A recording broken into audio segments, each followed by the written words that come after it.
सुप्रभात बच्चों। मैं आपकी हिंदी शिक्षिका दिव्या। बच्चों, पिछली कक्षा में मैंने आपको पाठ 6 संज्ञा में संज्ञा की परिभाषा और उनके 3 भेद में पहले भेद को विस्तृत रूप से बताया था।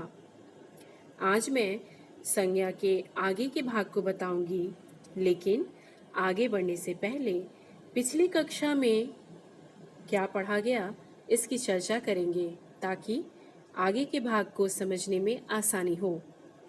आइए पिछली कक्षा में पढ़े गए संज्ञा की परिभाषा और उनके भेद को जानें।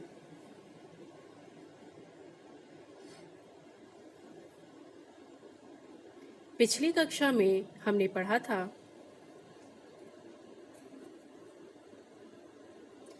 किसी वस्तु, स्थान, प्राणी, व्यक्ति या भाव का बोध कराने वाले शब्द को संज्ञा कहते हैं।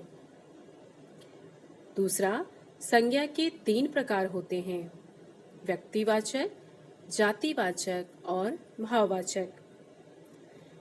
पिछली कक्षा में हमने व्यक्तिवाचक संज्ञा के बारे में पढ़ा था। व्यक्तिवाचक संज्ञा जिस संज्ञा शब्द से किसी विशेष व्यक्ति, वस्तु या स्थान का बोध हो उसे व्यक्तिवाचक संज्ञा कहते हैं। जैसे गोस्वामी तुलसीदास, गांधी जी पोरबंदर, गुजरात, दिल्ली, कोलकाता, मुंबई, भारत और रामचरितमानस आदि। अब मैं आगे संज्ञा के दूसरे भेद जातिवाचक संज्ञा को उदाहरण सहित बताऊंगी।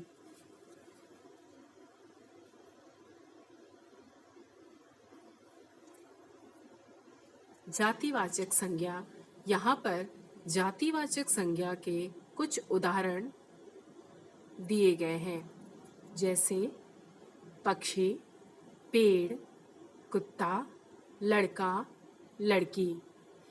यहाँ पर पक्षी में चिड़िया को बताया गया है, लेकिन यहाँ पर पक्षी में किसी चिड़िया का नाम नहीं है, इसलिए यह पूरी जाति का बोध करा रहा है। इस कारण पक्षी जातिवाचक संज्ञा हुआ। पेड़ में भी किसी पेड़ का नाम नहीं है, इसलिए यह भी पूरे पेड़ जाति का बोध करा रहा है, इसलिए यह जातिवाचक संज्ञा हुआ। कुत्ता, यहाँ भी कुत्ते की पूरी जाति का बोध कराया जा रहा है। अगर हम इस कुत्ते का नाम टॉमी रख देते तो यह व्यक्तिवाचक संज्ञा हो जाता, लेकिन यह कुत्ता पूरी कुत्ते जाति का बोध करा रहा है, इसलिए यह जातिवाचक संज्ञा हुआ। लड़का, ये पूरे लड़के के जाति का बोध करा रहा है, इसलिए यह लड़का शब्द जातिवाचक संज्ञा हुआ।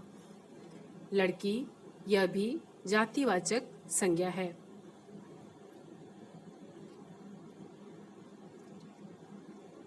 जातिवाचक संज्ञा किसे कहते हैं, उदाहरण देकर समझाइए।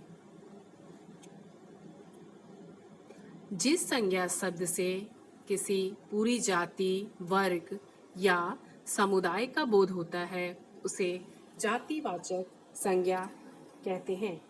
जैसे लड़का, गाय, घोड़ा, हाथी, किसान आदि। यहाँ पर जातिवाचक संज्ञा को समझने के लिए मैंने एक और उदाहरण दिए हैं, इसे आप ध्यान से सुने और समझेंगे। जिस शब्द से एक जाति के सभी प्राणियों अथवा वस्तुओं का बोध हो उसे जातिवाचक संज्ञा कहते हैं। बच्चा, जानवर, नदी, अध्यापक, बाजार, गली, पहाड़, खिड़की, स्कूटर आदि शब्द एक ही प्रकार, प्राणी, वस्तु और स्थान का बोध करा रहे हैं, इसलिए ये जातिवाचक संज्ञा है। जैसे लड़का पशु पक्षियों, वस्तु, नदी, मनुष्य, पहाड़ आदि। लड़का शब्द जातिवाचक संज्ञा है क्योंकि लड़का से राजेश, सतीश, दिनेश आदि सभी लड़कों का बोध होता है। पशु पक्षियों, यह भी जातिवाचक संज्ञा में आएगा। पशु पक्षियों शब्द से गाय, घोड़ा, कुत्ता आदि सभी जाति का बोध होता है। वस्तु भी जातिवाचक संज्ञा में ही आएगा क्योंकि वस्तु से मकान, कुर्सी, पुस्तक, कलम आदि का बोध हो रहा है। नदी भी जातिवाचक संज्ञा है। नदी से गंगा, यमुना, कावेरी आदि सभी नदियों का बोध होता है। मनुष्य कहने से संसार की मनुष्य जाति का बोध होता है, इसलिए मनुष्य जातिवाचक संज्ञा की श्रेणी में आएगा। पहाड़ कहने से संसार के सभी पहाड़ों का बोध होता है, इसलिए पहाड़ भी जातिवाचक संज्ञा है।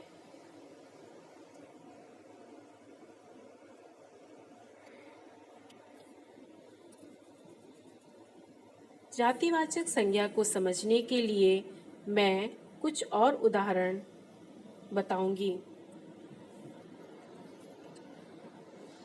यहाँ पर जो वाक्य दिए हुए हैं इसे हम ध्यानपूर्वक देखेंगे। पेड़ों पर पक्षी बैठे हैं। यहाँ इस वाक्यों में पेड़ों और पक्षी से किसी विशेष पेड़ और पक्षी का बोध ना होकर पेड़ जाति के सभी पेड़ों का और किसी विशेष पक्षी का बोध ना होकर सभी पक्षियों का बोध हो रहा है। इस प्रकार पेड़ और पक्षी जातिवाचक संज्ञा की श्रेणी में आते हैं।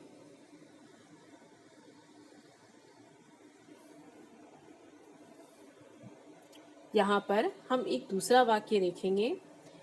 यहाँ खिलौनों से बच्चे खेल रहे हैं। यहाँ इन वाक्यों में खिलौने और बच्चे से किसी विशेष खिलौने और बच्चे का बोध ना होकर सभी खिलौनों और बच्चों का बोध हो रहा है। इस प्रकार खिलौने और बच्चे जातिवाचक संज्ञा की श्रेणी में आएंगे। यहाँ एक और उदाहरण देखेंगे। बिल्लियाँ चूहों को पकड़ना चाहती हैं। बिल्लियाँ चूहों को पकड़ना चाहती हैं। यहाँ इस वाक्य में बिल्लियाँ और चूहों से किसी विशेष बिल्ली का मतलब कि बिल्ली का नाम और चूहे का बोध ना होकर सभी बिल्लियों और चूहों का बोध हो रहा है। इस प्रकार बिल्ली और चूहे जातिवाचक संज्ञा की श्रेणी में आते हैं।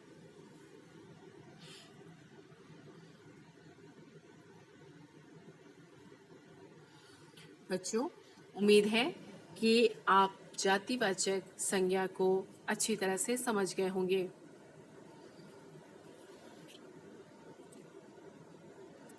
लेकिन इस पाठ में अभी हम आज के पाठ में आपने क्या क्या जाना और उनके मुख्य बिंदुओं पर मैं एक बार चर्चा करूंगी।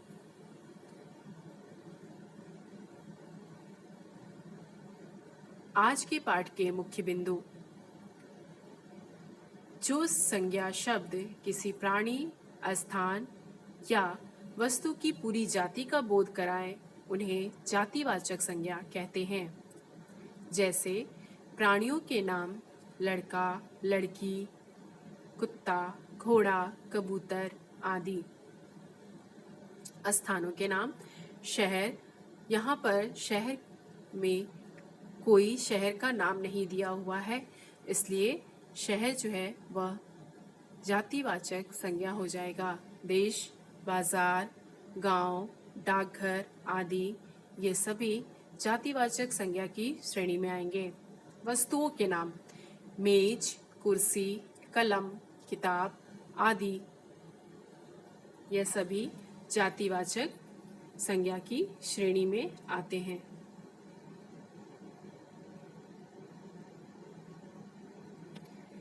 अगली कक्षा में मैं पाठ 6 संज्ञा के अगले भाग को बताऊंगी।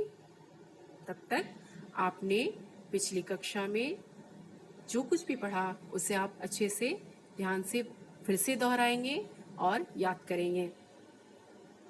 धन्यवाद।